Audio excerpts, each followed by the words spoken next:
బట్టతలతో బాధపడుతున్నారా? ఆధునితనమైన పద్ధతిలో హెయిర్ ట్రాన్స్ప్లాంటేషన్ చేయబడును. Face clinic, Hyderabad. నమస్కారాలండి. ఈరోజు భవిష్యత్ గ్యారంటీ కార్యక్రమంలో మార్నింగ్ 7:30 నుంచే డోర్ టు డోర్ తిరుగుతున్నాం. ఇప్పుడు దీన్ని నక్కలవాళ్ళ సెంటర్ అంటారు. అయితే ఈ సెంటర్లో ఉన్న వాళ్ళ యొక్క స్థితిగతులు చాలా అధ్వానంగా ఉంటాయి. నేను గత 2 నెలల్లో ఇది రెండోసారి రావటం. ఎక్కువగా ఇక్కడ ఉండే వాళ్ళందరూ చిన్న చిన్న వస్తువులు, అంటే నక్కలు అంటే అందరికీ తెలుసు, ప్రతి ఒక్కరికి ఆ వస్తువులు అమ్ముకుంటూ జీవనాన్ని గడుపుతారు. వాళ్ళకి మెయిన్గా పిల్లలకి చదువులు రావాలి, వీళ్ళ యొక్క జీవన శైలి మారాలన్నా ఏది జరగాలన్నా చదువులు ఇంపార్టెంట్. చదువుకి హై ప్రయారిటీ ఇచ్చి వాళ్ళ పిల్లల్ని బాగా చదివిస్తే ఆటోమేటిక్గా తల్లిదండ్రులు కూడా కోపం వస్తుంది. కోపం వచ్చినప్పుడు వాళ్ళ జీవన శైలి కూడా మారుతుంది. వాళ్ళలో ఆ మారాలనే ఉద్దేశం అటువంటిది లేదు.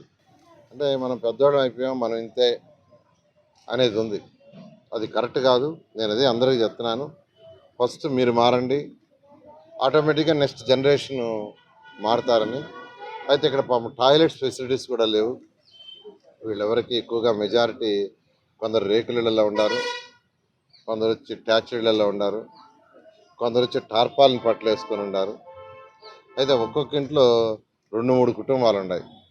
దాదాపు 30-40 ఏళ్ల నుంచి ఇక్కడే జీవనం గడుపుతున్నారు. అయితే వీళ్ళు చాలా మందికి టిట్కో ఇళ్ళు అప్పుడు ఇచ్చామంట.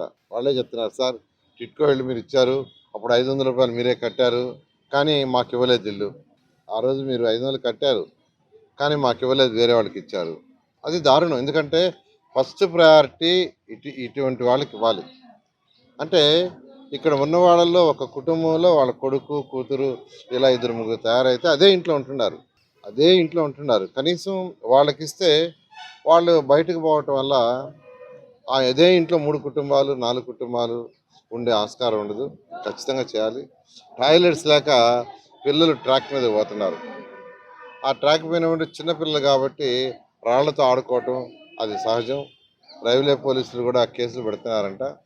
నేను యాక్చువల్గా రైల్వే పోలీసులు కూడా ఇప్పుడు యాక్చువల్గా పిల్లల్ని ఏదో కేసు పెట్టారన్నారు, మాట్లాడమన్నారు. నేను మాట్లాడేం దొరకలేదు, మళ్ళీ మాట్లాడతాను. నేను అందరినీ ఒకటే చెప్పేది, ఇక్కడ ఉండే వాళ్ళందరికీ పిల్లల్ని చదివించండి.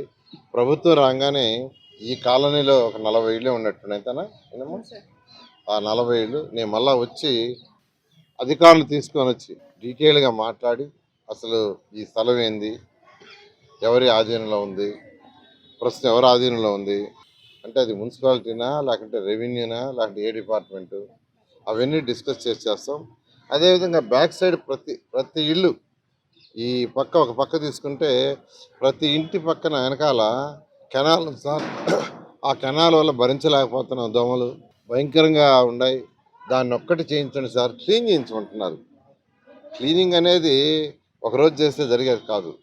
దానికి పరిష్కార మార్గం పర్మనెంట్ ఏంటంటే అండర్ గ్రౌండ్ డ్రైనేజ్ కానీ పర్మనెంట్గా చేస్తే అసలు ఓపెన్ డ్రైన్స్ ఉండవు.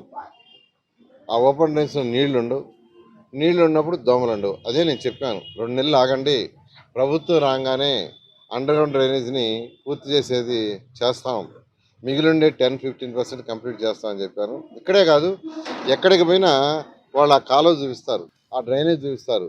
ఆ మురుగు చూడండి సార్ ఎంత ఉందో. ఆ మురుగు వల్ల దోమలు వస్తున్నాయి, భరించలేకపోతున్నాం. ఆ దోమల వల్ల అనేకమైన మలేరియా లాంటి వ్యాధులు వస్తున్నాయి.